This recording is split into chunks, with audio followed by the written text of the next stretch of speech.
देखिए अभी फिलहाल हम chapter reflection of light at spherical surface इसमें हैं अभी हमने प्रकाश संबंधित परिभाषा, प्रकाश की परिभाषा, परावर्तन के नियम और प्रकाश संबंध कुछ परिभाषाएं और एफ और आर के बीच में संबंध का रिलेशन हमने स्थापित किया। अब इसके बाद हम देख रहे हैं प्रतीक खींचने के नियम। आगे चल के हम जो किरण आरेख बनाएंगे, जो रे डायग्राम ड्रॉ करेंगे हम, तो उसके लिए ये थोड़ा हेल्प करेंगे।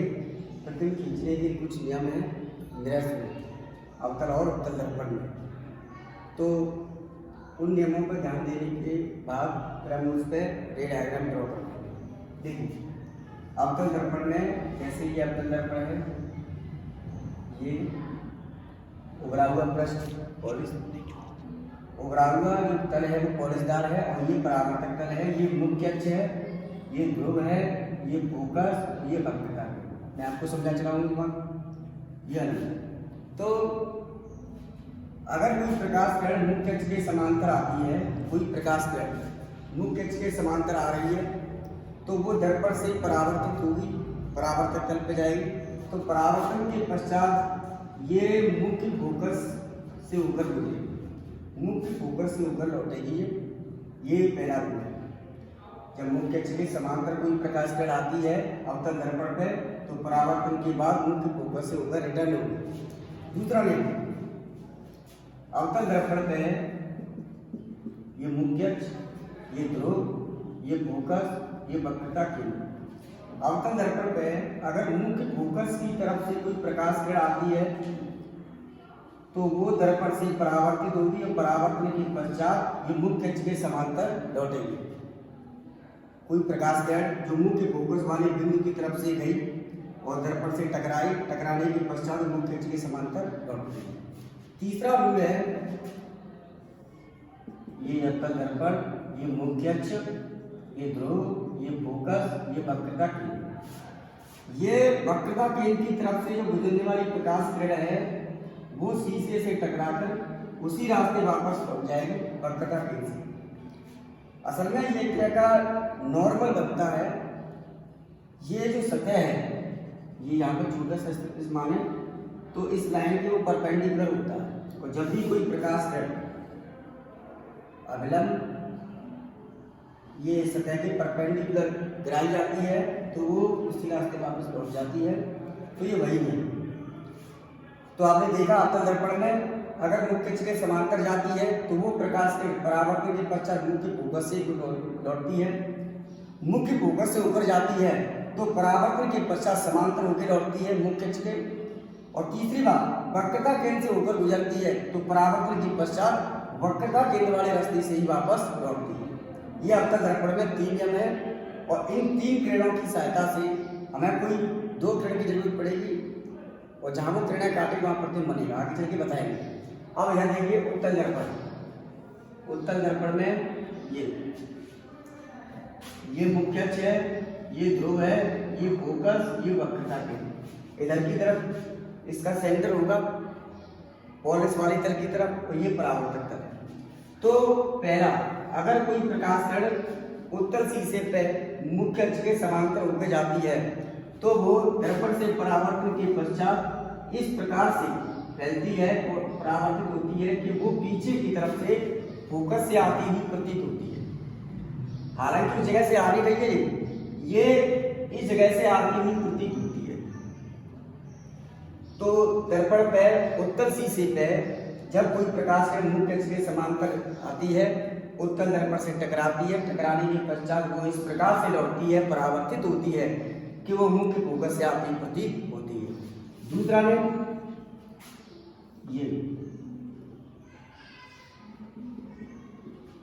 ये ध्रुव, ये फोकस, ये वक्रता केंद्र। इसके बाद ये मुख्य फोकस की तरफ जो प्रकाश किरण आती प्रतीत हो रही है, ये मुख्य फोकस की तरफ आती हुई प्रतीत हो रही है, तो ये वाली प्रकाश किरण वहां जाएगी नहीं, ये तो परावर्तक तल से टकराकर मुख्य अक्ष के समांतर लौट जाएगी। और तीसरा नियम ये है, उत्तल दर्पण में ये ध्रुव, ये फोकस, ये वक्रता केंद्र। तो कोई प्रकाश किरण वक्रता केंद्र की तरफ जाती प्रतीत हो रही है, ये तो ये टकरा कर उसी रास्ते वापस लौट जाए। तो ये उत्तल दर्पण की कुछ 3 किरण है। पहला, जब मुख्य अक्ष के समांतर प्रकाश किरण फेंकी जाती है तो दर्पण से परावर्तन की पश्चात इस प्रकार लौटती है जैसे कि फोकस से आ रही हो। दूसरा, जो प्रकाश के मुख्य फोकस की तरफ जाती प्रतीत होती है वो परावर्तन के पश्चात मुख्य अक्ष के समांतर लौटती है उत्तल शीशे में। तीसरा, उत्तल शीशे में कोई प्रकाश के वक्रता केंद्र की तरफ जाती प्रतीत होती है वो टकरा के उसी रास्ते वापस लौट जाती है।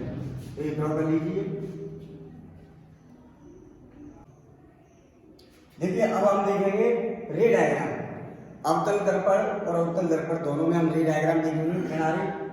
तो सबसे पहले अवतल दर्पण में असल में क्या है कि शीशे के सामने अवतल दर्पण हो, उस शीशे के सामने हम वस्तु को अलग अलग पॉइंट पर रखते हैं। जैसे एक फोकस पॉइंट दिख रहा है आपको, एक सेंटर ऑफ कर्वेचर पॉइंट, एक इनफिनाइट और सी के बीच में, इनफिनाइट और सी के बीच में, सी पे सी व एफ के बीच में, एफ पे एफ व एफ के बीच में हम अलग अलग जगह पर वस्तुओं ऑब्जेक्ट को रखते हैं। तो इस दर्पण से ये जो प्रकाश किरणें ऑब्जेक्ट से निकलेंगी, परावर्तित होंगी, तो इसकी लोकेशन के अकॉर्डिंग इससे परावर्तन के पश्चात इमेज की लोकेशन में चेंजेस आएंगे, बदलाव आएंगे। उसकी प्रतिबिंब की लोकेशन में बदलाव आएंगे, स्थिति में, उसकी प्रकृति में और आकार में। यानी हम शीशे के सामने वस्तु को अलग अलग जगह पर रखते हैं तो शीशे द्वारा बनाए गए प्रतिबिंबों की स्थिति में भी फर्क आते हैं, उसके साइज में, उसकी स्थिति में और उसकी नेचर, प्रकृति में। तो उसी चीज को हम देखेंगे। और अभी जो 3 किरणें मैंने आपको बताई थी अवतल दर्पण में, उन्हीं की हेल्प से हम प्रतिबिंब बनाएंगे, प्रतिबिंब ड्रॉ करेंगे। तो सबसे पहले ये वाली प्रकाश किरण, अनंत से जो प्रकाश किरणें आती है वो पैरेलल रे आती हैं। जैसे वो काफी दूर से जो प्रकाश किरणें आती हैं वो लगभग समांतर प्रकाश किरणें आती हैं। तो मैंने आपको यहाँ पर 2 प्रकाश किरणें ड्रॉ की हैं, अनंत से आ रही है, ये पैरेलल प्रकाश किरणें आ रही हैं। तो क्या होगा, दर्पण से परावर्तन के पश्चात क्या होगा इनका, ये प्रकाश किरण कहाँ से होकर गुजरेगी, फोकस से होकर लौटेगी। ये प्रकाश किरण कहाँ से होकर लौटेगी, फोकस से होकर लौटेगी। तो यहाँ पर आप देख रहे हैं ये प्रकाश के मुख्य अक्ष के समांतर गई और ये फोकस वाली जगह पर इन्होंने इंटरसेक्ट किया। तो जहां ये प्रकाश किरण इंटरसेक्ट की वही उसका प्रतिबिंब बनेगा। तो आपने देखा इसका प्रतिबिंब की जो लोकेशन है वो कहाँ पर है, मुख्य फोकस पर। तो आप लिख सकते हैं यहाँ पे कि दर्पण के सामने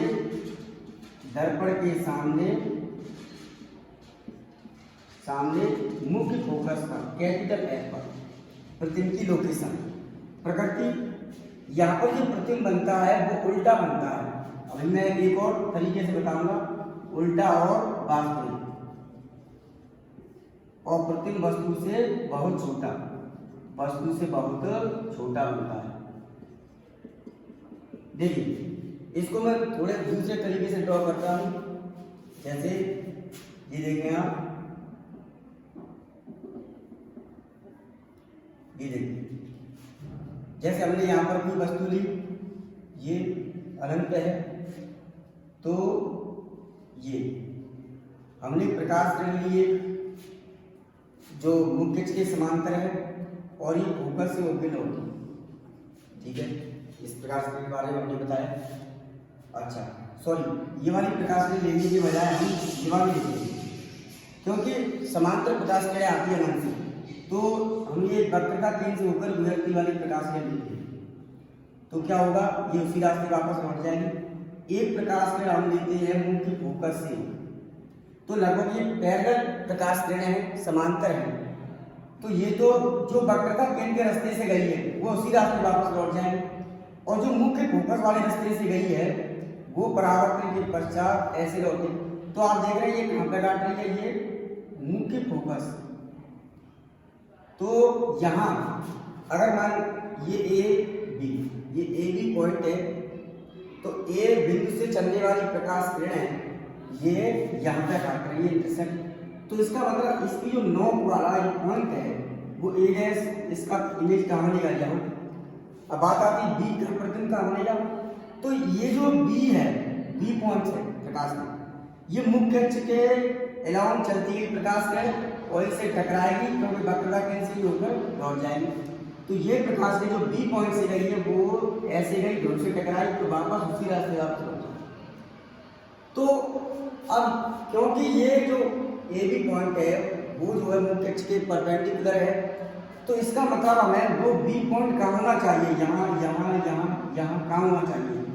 तो ये बी पॉइंट ए पॉइंट के लंबवत है, तो इसका मतलब है इसकी इमेज कहाँ बनेगी, बी डैश यहाँ, इस ए के लंबवत बनेगी यहाँ। तो ये इसका प्रतिबिंब यहाँ पे बनेगा। तो आप देख रहे हैं ए बी वस्तु जो अनंत पर रखी है दर्पण के सामने, उसका इमेज कहाँ बन रहा है, दर्पण के सामने मुख्य फोकस, इस फोकस तल में मुख्य फोकस में बन रहा है।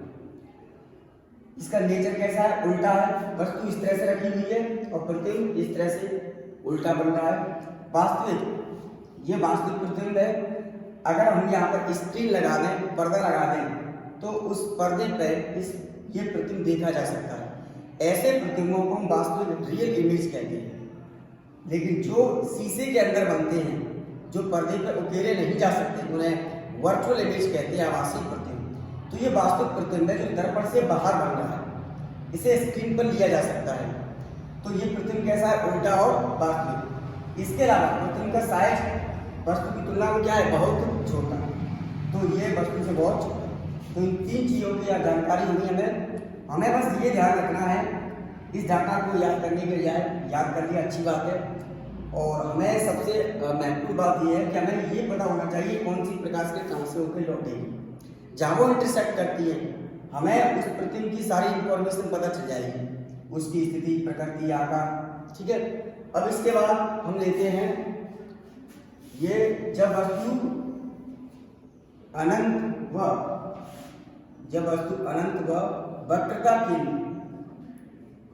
व वक्रता केंद्र के बीच स्थित हो, यहाँ के बीच स्थित हो। चलिए देखते हैं पी पॉइंट। तो सबसे पहले हम क्या करेंगे, सबसे पहले हम एक प्रकार की मदद से हम एक हल्का गोला बनाएंगे, स्फीयर सर्कल बनाएंगे। ये इसका सेंटर होगा और ये इसका ध्रुव।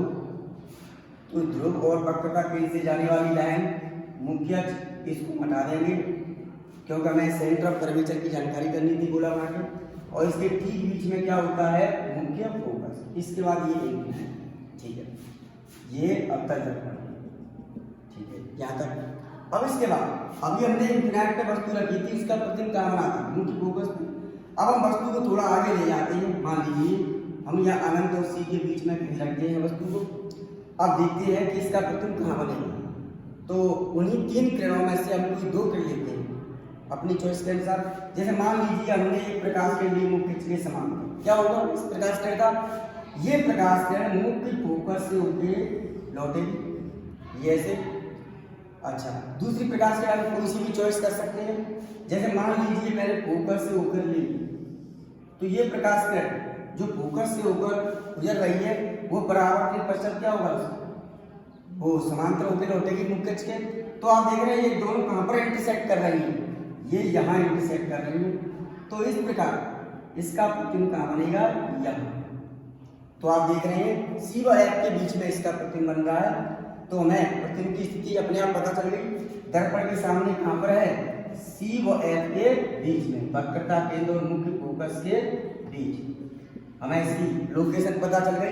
अब इसके बाद इसकी प्रकृति आप देख रहे हैं, वस्तु ऐसे रखी हुई है, ये प्रतिबिंब ऐसा है, तो उल्टा प्रतिबिंब बन रहा है। और ये दर्पण से सामने है, यहाँ पर स्क्रीन रख के इसका प्रतिबिंब उकेरा जा सकता है, तो ये वास्तविक प्रतिबिंब है। और वस्तु के मुकाबले में इसका साइज कैसा है, वस्तु से छोटा, वस्तु से छोटा। तो आप समझ चुके हैं दूसरा भी कि जब वस्तु अनंत और वक्रता केंद्र के बीच में स्थित होती है तो प्रतिबिंब की स्थिति दर्पण के सामने सी व एफ के बीच में, प्रकृति उल्टा और वास्तविक है और आकार वस्तु से छोटा है। तो आप कैसे याद करने की बजाय बस आप केवल इतना ध्यान रखें कि उन्हीं 3 किरणों में से कोई 2 किरण चॉइस करें जहाँ को वो इंटरसेक्ट करती हैं, बस वहाँ पर उसकी प्रतिबिंब की लोकेशन, प्रकृति, आकार सब पता चल जाएगा। अच्छा, अब इसके बाद हम तीसरा ड्रॉ करते हैं। जैसे तीसरा है जब वस्तु वक्रता केंद्र पर हो, वक्रता केंद्र, सेंटर ऑफ कर्वेचर पर हो, वक्रता केंद्र पर हो। जैसे ये हमने सबसे पहले हम क्या करेंगे, एक गोला बनाएंगे सर्कल, जिससे हमें क्या पता चल जाए, इसकी सेंटर ऑफ कर्वेचर, सेंटर। अच्छा, और ये मुख्य अक्ष, ये इसका ध्रुव बाह्य कोण, ये और इसके ठीक बीच में क्या होगा, मुख्य फोकस, और ये अनंत। बाकी के इसके बाद इसे मिटा सकते हैं, ठीक है। और ये यहाँ तक आपको समझ में आ गया। अभी हमने अनंत तरफ जब वस्तु रखी थी उसका प्रतिबिंब का होना था फोकस पे, अनंत सी के बीच में रखी तो प्रतिबिंब का होना सी वायर के बीच में। अब हम वस्तु को रखते हैं सी पे, वक्रता केंद्र। अब देखते हैं इसका प्रतिबिंब कहाँ है। तो वही एक हमने प्रकाश के समांतर प्रकाश के लिए, ये परावर्तन पश्चात कहाँ से लौटेगी, मुख्य फोकस से, तो ये मुख्य फोकस से प्रकाश के, ठीक है। अब इसके बाद अब दूसरी प्रकाश के कहाँ से लें, मुख्य फोकस से ले लें। ये मुख्य फोकस से हमने प्रकाश लिया, क्या होगा इसका, ये परावर्तन के पश्चात ऐसे है। आप देख रहे हैं ये प्रकाश किरण कहाँ पे इंटरसेक्ट कर रही है, यहाँ पे, तो इसका प्रतिबिंब कहाँ बनेगा, यहाँ। तो आप देख रहे हैं जब वक्रता केंद्र पे वस्तु रखी है तो उसका प्रतिबिंब कहाँ बनता है, वक्रता केंद्र पर ही बनता है, दर्पण के सामने वक्रता केंद्र पर, वक्रता केंद्र पर ही प्रतिबिंब बन रहा है। इसके अलावा इसकी प्रकृति कैसी है, वस्तु ऐसे रखी हुई है, प्रतिबिंब उल्टा बन रहा है, तो उल्टा और वास्तविक इसे स्क्रीन पर लिया जा सकता है, वास्तविक प्रतिबिंब। और अब की बार आप देख रहे हैं कि जितना वस्तु का साइज है उतना ही प्रतिबिंब का साइज है, तो ये जो प्रतिबिंब है वो वस्तु के बराबर, वस्तु के बराबर का आकार का प्रतिबिंब बन रहा है। तो आपने यहाँ पर केवल 2 ही प्रकाश कर ली, जैसे आपका दर्पण ड्रॉ किया, ये मुख्य लाइन ड्रॉ की, PFC ड्रॉ किया।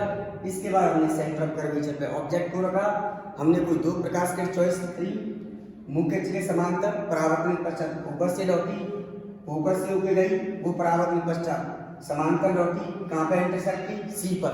तो इस प्रकार इसका प्रतिबिंब कहाँ बना, वक्रता केंद्र पर। स्थिति पता चली, प्रकृति पता चलेगी और आकार भी पता चल गया। तो ये सब हम कर सकते हैं। इसके बाद अगला देखते हैं, इसके बाद अब हम अगला जब वस्तु C व F के बीच हो, C व F के बीच हो, डी पॉइंट, देखिए तो हम क्या करेंगे, पहले एक सर्कल बनाएंगे, एक सर्कल बनाएंगे हम जैसे, क्यों बनाएंगे, सेंटर ऑफ कर्वेचर की जानकारी है, ठीक है। वैसे प्रकार की मदद से आप कर सकते हैं।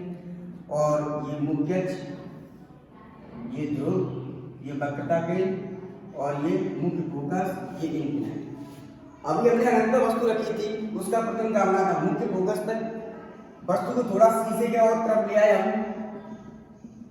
अनंत को वक्रता केंद्र की ओर ले गया वस्तु, तो प्रतिबिंब कहाँ पे आया, इधर से इधर आ गया।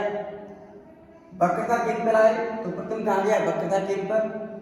अब हम वस्तु को C व F के बीच में रखते हैं, ठीक है।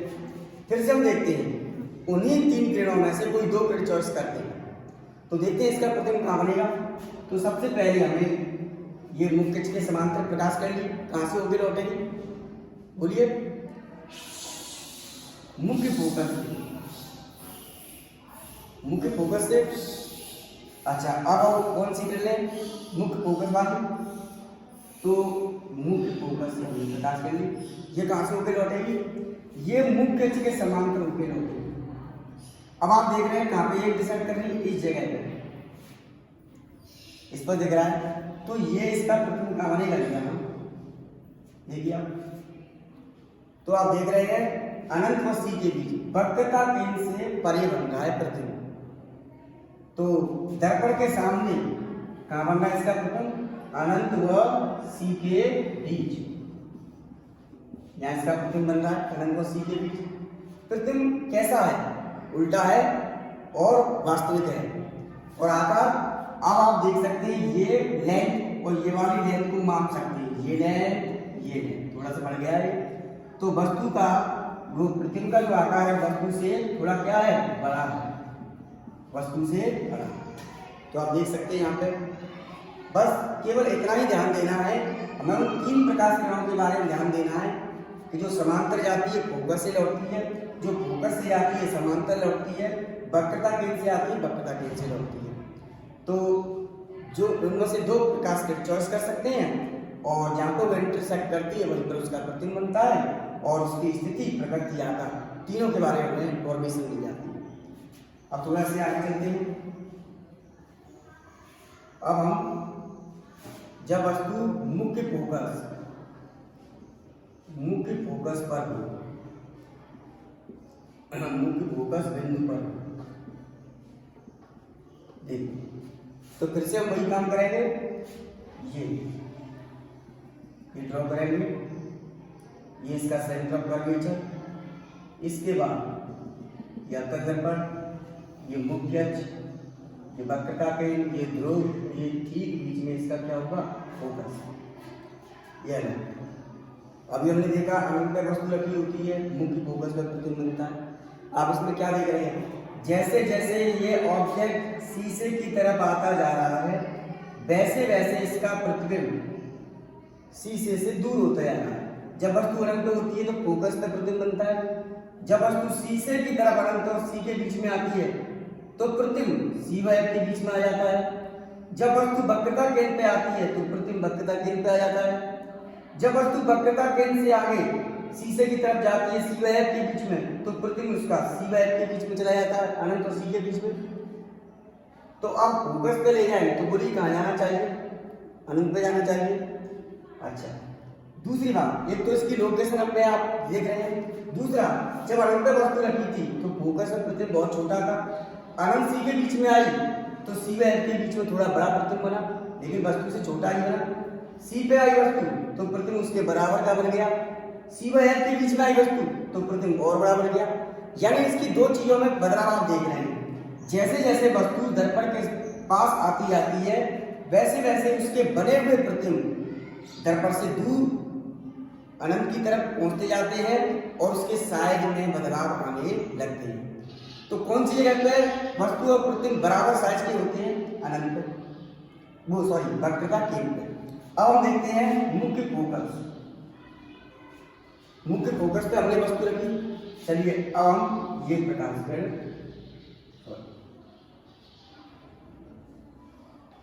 ये हमने लिया एक प्रकाश के समांतर में कहां से होकर निकलेगी?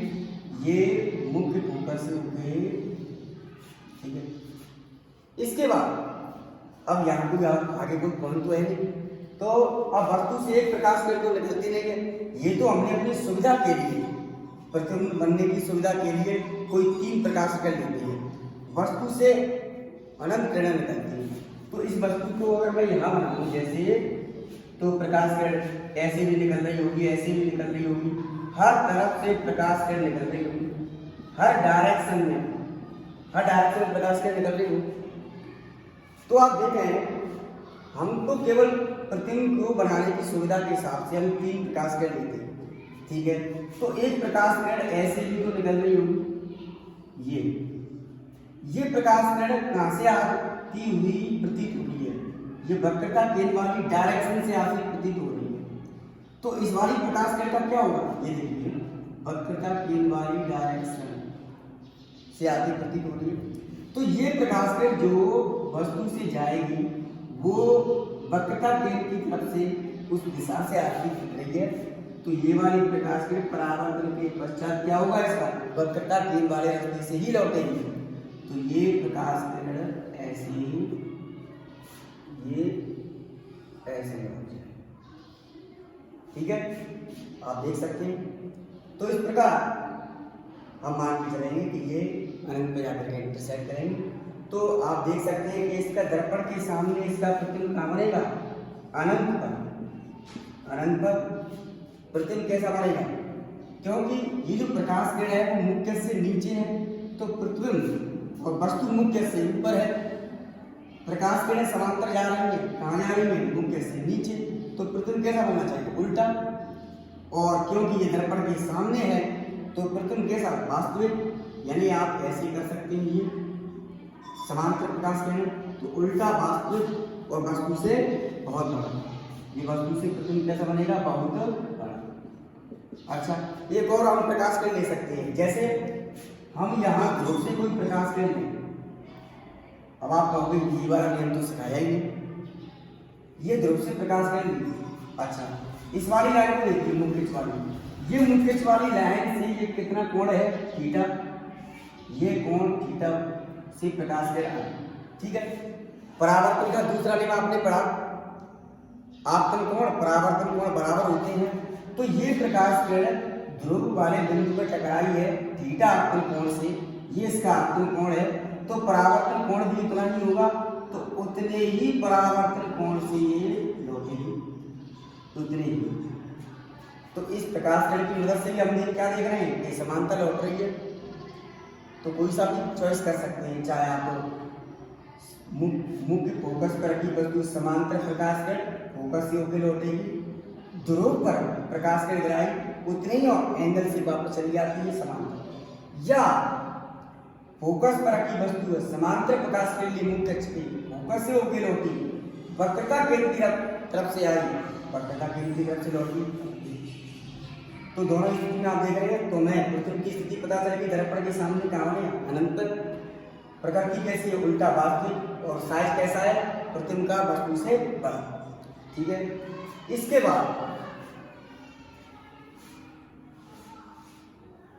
बाद अब हम वस्तु को मुख्य फोकस व ध्रुव के बीच स्थित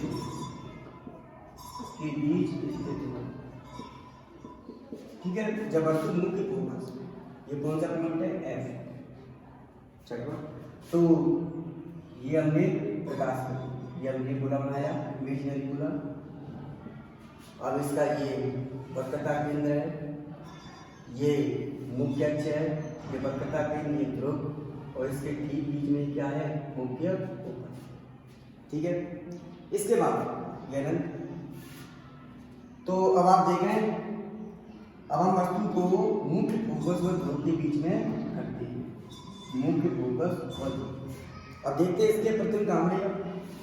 तो उन्हीं तीन किरणों में से कोई दो किरण लेते हैं। तो मान लीजिए हमने समांतर प्रकाश किरण ली, बोली कहाँ से होकर लौटेगी, ये प्रकाश किरण मुख्य फोकस वाली डायरेक्शन की ओर जाएगी, ऐसे। इसके बाद अभी मैंने COP के हिसाब से बताया, मान लीजिए ये एक प्रकाश किरण ऐसे है, ये कितना कोण बनाया इसने, थीटा, तो ये इसे इतने ही एंगल से, ये इसका आपतन कोण है ध्रुव पर, थीटा, तो इतने ही एंगल से ये वापस लौट जानी चाहिए, इतने ही एंगल से, थीटा, ये इसका परावर्तन कोण है, परावर्तन की दूसरी कोण ऐसे भी कर सकते। तो आप देख रहे हैं ये किरणें डायवर्स, ये दर्पण के परावर्तन के पश्चात दोनों प्रकाश किरणें पैरेलल नहीं है, डायवर्स होती जा रही है, एक दूसरे से दूर होती जा रही है।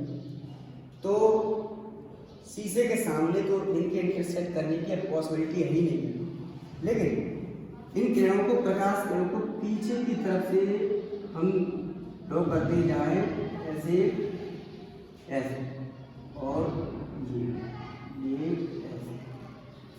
तो ये प्रकाश किरण हमें उस पॉइंट से आती हुई नजर आएगी, यहाँ पर इंटरसेक्ट करती होगी, तो ये इसका प्रतिबिंब यहाँ ऐसे, ठीक है। तो बाकी के अभी मैंने अब जो रे डायग्राम बनाए थे उनमें से सबसे अलग है, डिफरेंट है। तो दर्पण के सामने प्रतिबिंब कहाँ बन रहा है, दर्पण के पीछे, दर्पण के सामने नहीं है, दर्पण के पीछे बन रहा है। अच्छा, अब की बात प्रतिबिंब, वस्तु इधर रखी है तो प्रतिबिंब भी वही बन रहा है मुख्य से ऊपर, तो ये प्रतिबिंब उल्टा वास्तविक नहीं है, ये प्रतिबिंब सीधा है, और ये आभासी प्रतिबिंब है। कैसा है? आभासी, वर्चुअल। इस प्रतिबिंब को जो है स्क्रीन पर नहीं उकेरा जा सकता, पर्दे पर नहीं लाया जा सकता इस प्रतिबिंब को। तो इसलिए ये कैसा प्रतिबिंब है? आभासी। हम शीशों में जो अपने चेहरे देखते हैं, शीशों के भीतर जो प्रतिबिंब है वो आभासी वर्चुअल इमेज होती है, उसे पर्दे पर नहीं लाया जा सकता है। तो ये सीधा और आभासी और वस्तु से बड़ा, ये वस्तु से बड़ा। तो अभी आपने इस वादी इमेज को बनाने के लिए क्या किया? एक प्रकाश के मुख्य अक्ष के समांतर ली, परावर्तन के पश्चात फोकस से लौटी। एक प्रकाश के ध्रुव से ली, थीटा कोण से, तो परावर्तन के दूसरे लेंस से थीटा कोण से परावर्तित होगी ये। तो ये प्रकाश किरण यहाँ पैरेलल प्रकाश किरण मिलने की बजाय डाइवर्स होती आ रही है, काटने की कोई संभावना नहीं है, लेकिन पीछे काटने की प्रतीत होती है प्रतिबिंब सीधा। एक और हम ले सकते हैं, क्योंकि ये प्रकाश किरण देखिए ये कहाँ से आती प्रतीत हो रही है? वक्रता किरण, ये वाली प्रकाश किरण। तो ये वाली प्रकाश किरण क्या होगा? ये उसी रास्ते वापस लौट जाएगी, फिर पीछे की तरफ उसी बिंदु से आती है। देखिए, ठीक है, तो लीजिए। अभी हमने अब तक दर्पण के किरण आरेख समझाए। 6 किरण आरेख थे, उनमें से 5 किरण आरेख में आपने देखा आरंभ से लेकर के एंड तक उल्टा वास्तविक प्रतिबिंब बनता है। और जब ध्रुव और फोकस के बीच में वस्तु को रख देते हैं तब उसका प्रतिबिंब उन बाकी 5 से हट करके अलग बनता है, सीधा आभासी और बड़ा प्रतिबिंब बनता है दर्पण के बीच। तो अब हम उत्तल दर्पण में देखेंगे। उत्तल दर्पण में फोकस और ध्रुव वाले जो बिंदु होते हैं वो पॉलिश वाले तल की तरफ होते हैं और परावर्तक तल की तरफ नहीं होते, क्योंकि इसका जो सेंटर है वो इधर है। ठीक है, अब इसके बाद अनंत से हम प्रकाश किरण, तो अनंत से प्रकाश किरण कैसी आती है? पैरेलल समांतर प्रकाश किरण। तो ये मुख्य अक्ष के समांतर ही प्रकाश किरण करी हमने। ठीक है, एक और हम लेते हैं, ये भी मुख्य अक्ष के समांतर। तो हमने उत्तल दर्पण में क्या पढ़ा था? जब मुख्य अक्ष के समांतर प्रकाश किरण जाती है तो दर्पण से परावर्तन के पश्चात कहाँ से होकर लौटेगी? ये ऐसे लौटेगी जैसे कि वो फोकस से आ रही हो, ये भी ऐसे लौटेगी जैसे कि वो फोकस से आ रही हो, ये ऐसे। तो इसका प्रतिबिंब कहाँ है? फोकस में प्रतिबिंब है। तो जब अनंत वस्तु रखी होती है प्रतिबिंब की स्थिति, तो दर्पण के पीछे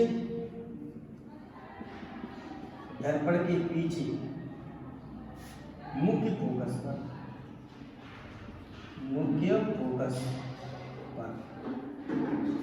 प्रकृति यानी प्रतिबिंब बनेगा वो सीधा आभासी बनेगा, सीधा आभासी। अभी हम बताएं, सीधा आभासी और आकार वस्तु से छोटा।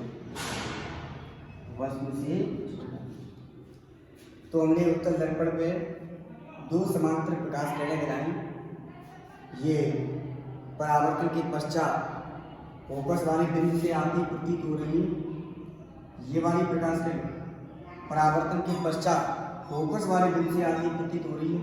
तो ये प्रकाश किरणें शीशे के सामने ये डाइवर्स होती जा रही है, तो शीशे के सामने तो इंटरसेक्ट करेंगे। हाँ, ये पीछे फोकस वाले बिंदु से आती प्रतीत हो रही है, तो इसका प्रतिबिंब दर्पण के पीछे मुख्य फोकस पॉइंट पे बनेगा। लोकेशन पता चले, प्रकृति सीधा आभासी और वस्तु से छोटा। ठीक है, अब हम दूसरा लेते हैं। जब वस्तु अनंत व ध्रुव के बीच में होती, ध्रुव के बीच स्थित हो। ठीक है, दूसरा पॉइंट देखिए, ये हमने सबसे पहले हम ये ड्रॉ करते हैं जिससे कि हमें वक्रता केंद्र पता चले। इसके बाद ये हम मुख्य अक्ष बनाते हैं। ये ध्रुव बिंदु है, ये वक्रता बिंदु इसके ठीक बीच में फोकस पॉइंट है, ये इसके ठीक बीच में फोकस। ठीक है, और ये अनंत। ये उत्तर ध्रुव। ठीक है। इसके बाद अब हम वस्तु को अनंत और ध्रुव के बीच में कहीं भी रखें, उत्तर सीधे सामने, तो कहाँ बनेगा प्रतिबिंब? देख। चलिए, तो उन 3 प्रकाश किरणों में से हमने आपको समझाया था कि उत्तर शीशे पे समांतर प्रकाश कर जाए तो वो समांतर प्रकाश कर जाए तो वो ऐसे लौटती है जैसे कि फोकस, यानी मुख्य फोकस की तरफ जाती प्रतीत होगी वो समांतर लौटेगी, और वक्रता केंद्र की तरफ जाती प्रतीत होगी वो उसी राशि वापस लौटेगी। चलिए देखते हैं। तो एक प्रकाश किरण समांतर है, बोलिए कहाँ से लौटेगी? बोलो, मुख्य फोकस से। मुख्य फोकस से आती प्रतीत होगी, ये इस प्रकार फैलेगी जैसे कि वो मुख्य फोकस से आती। ठीक है। इसके बाद हमने प्रकाश किरण फोकस की तरफ जो जाती प्रतीत हो रही है वो वाली ये रहेगी वहां पे, ये तो शीशे से टकरा के लौट जाए, ये मुख्य फोकस वाली डायरेक्शन में आए तो ये परावर्तन पश्चात ऐसे लौटेगी। अच्छा, तो आप देख रहे हैं ये प्रकाश किरण ऐसे गई समांतर और ऐसे फोकस की तरफ से आती, ये फोकस की तरफ से जाती तो ये ऐसे होती, तो दोनों प्रकाश किरणें कहीं मिलेगी, नहीं मिलेगी। तो ये इसको हम पीछे ड्रॉ करते जाए ऐसे, तो ये यहाँ काटती हुई ऐसे यहाँ, तो आप देख रहे हैं ध्रुव और फोकस के बीच में इसका प्रतिबिंब बनता है। तो मैं प्रतिबिंब की लोकेशन पता चल गई, दर्पण के पीछे P व F के बीच, P व F के बीच, और सदैव हमेशा याद रखना उत्तल दर्पण के सामने वस्तु अनंत से लेकर ध्रुव के बीच में कहीं भी हो, उसका इमेज हमेशा ध्रुव और फोकस की रेंज में ही बनेगा, फोकस से आउट नहीं बनेगा, ध्रुव और फोकस की रेंज में ही बनेगा। और सीधा आभासी प्रतिबिंब है, वस्तु कैसे रखी है ऐसे, तो प्रतिबिंब सीधा है और आभासी है क्योंकि दर्पण के पीछे, इसे पर्दे पर नहीं लिया जा सकता। और प्रतिबिंब कैसा है? वस्तु से छोटा। इस प्रकार ऐसे दर्पणों का जो उपयोग है वो जो है वाहनों में किया जाता है, और वाहनों में आप देख रहे हैं कि इस प्रतिबिंब का ये जो है दायरा आप खुद देख सकते हैं, वस्तु के इसको ये दायरा है वो काफ़ी ज़्यादा, तो वाहनों में इसे इसलिए लगाया जाता है क्योंकि दर्पण के पीछे का जो भी जितना बड़ा बैकग्राउंड होता है उसका एक छोटा इमेज बनाता है, तो इसलिए इसका उपयोग किया जाता है, ये वस्तु से छोटा प्रतिबिंब बनाता है। तो आप देख रहे हैं ध्रुव और फोकस के बीच में प्रतिबिंब बनता है। ठीक है।